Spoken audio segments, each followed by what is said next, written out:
Good morning, everyone and everybody. Welcome to the news on Tuesday morning. It is 6:13 and this is MD S. Hussain with you. Let's go through highlights the headlines of today's news. Netanyahu does not rule out further strikes on Hamas leaders abroad. Exclusive say Rubio says United States Israel alliance remains firm as he heads to Qatar and backlash overdue.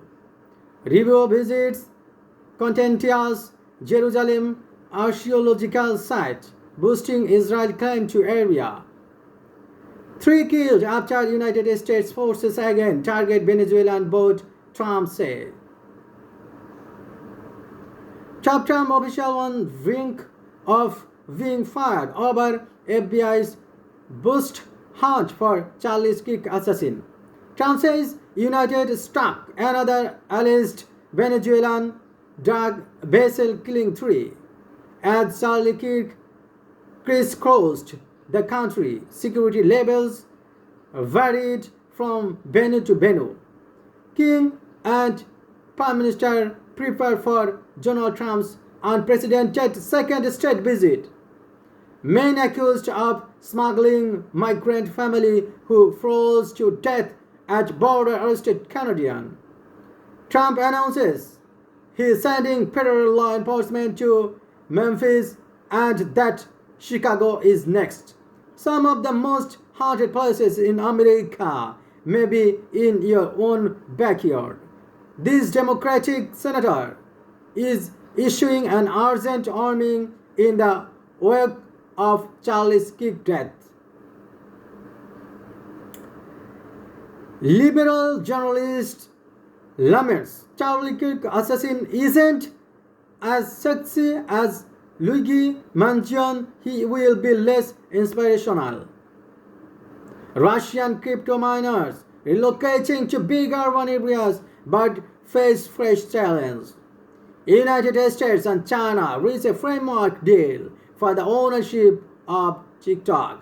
CBC bans votes to go after festering violence on the far left while hosting Charlie Kirk's radio show. Rubio backs Israel in goal to eradicate Hamas. Russia conducts war games in Belarus. 7 held after caste clashes in Ghaziabad village, 2 FIR lost. Abu Khater says one Khaled Abu Tamias Babit Pointer Fellowship Seminar. United States strikes Venezuelan drug vessel killing 3. Business losses drove Greater Noida man to abduct Ghaziabad trader for 4 crore ransom. Arab Muslim leaders urge review of Israel ties after Qatar attack.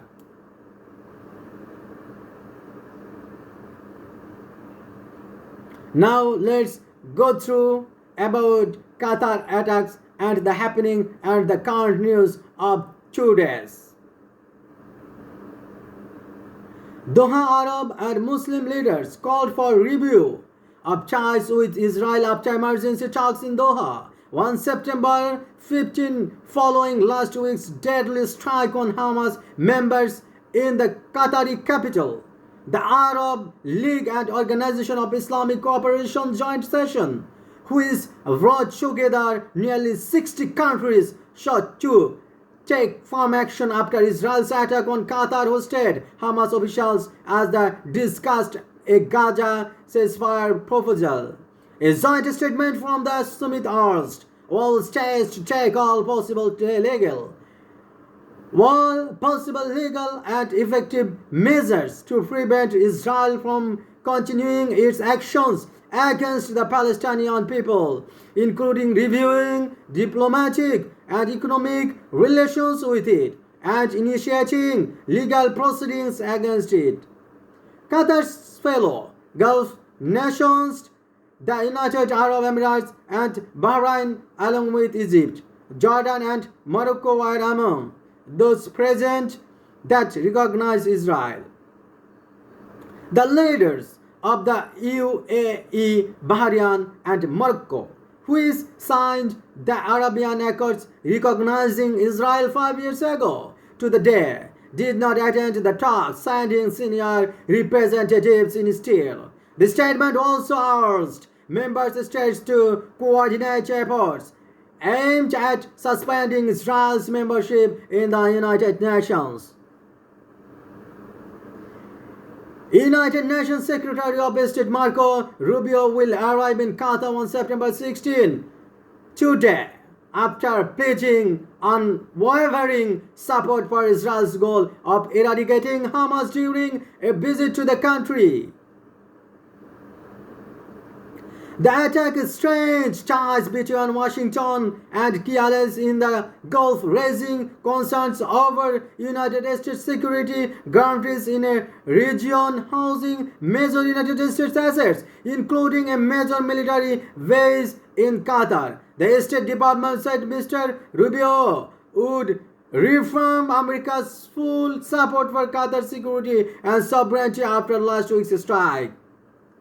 Mounting pressure over Gaza, Qatar had called for a coordinated regional response after the Israel's attack, which started the Israel peaceful wealthy peninsula.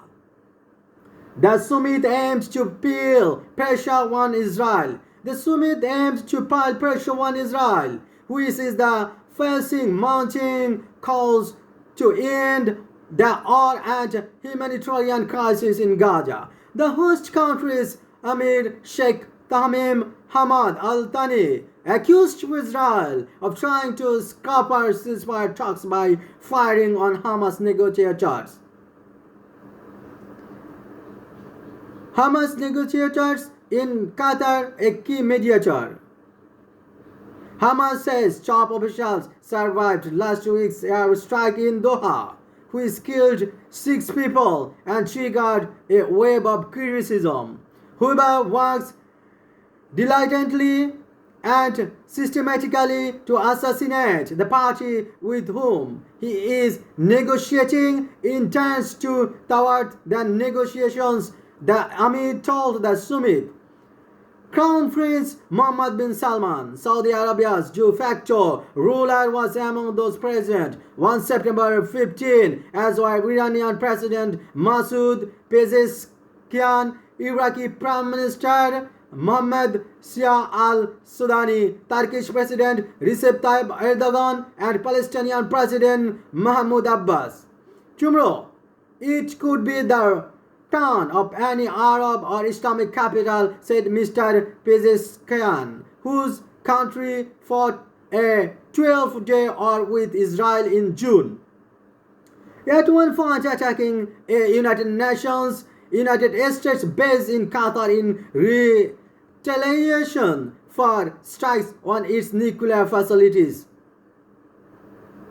The choice is clear. We must unite. President Abdel Fattah al-Sisi of Egypt, the first Arab country to recognize Israel, launched its attack in Qatar, places obstacles in the way of any opportunities for new peace agreements and even efforts the existing peace agreements with countries in the region. Israel and its main backer Washington have been trying to expand to Abraham Accords signed during United States President Donald Trump's first term, notably quoting Saudi Arabia. Turkish President Recep Tayyip Erdogan accused Israel of adopting a terrorist mentality as countries took turns shaming it over Gaza. The rich Gulf countries also met on the sidelines of the summit, urging the United States to use its leverage and influence to reign in Israel. Gulf Cooperation Council Secretary General Joshim Mahmoud Al-Budai told a press conference AFP. Thank you everybody and thank you everyone.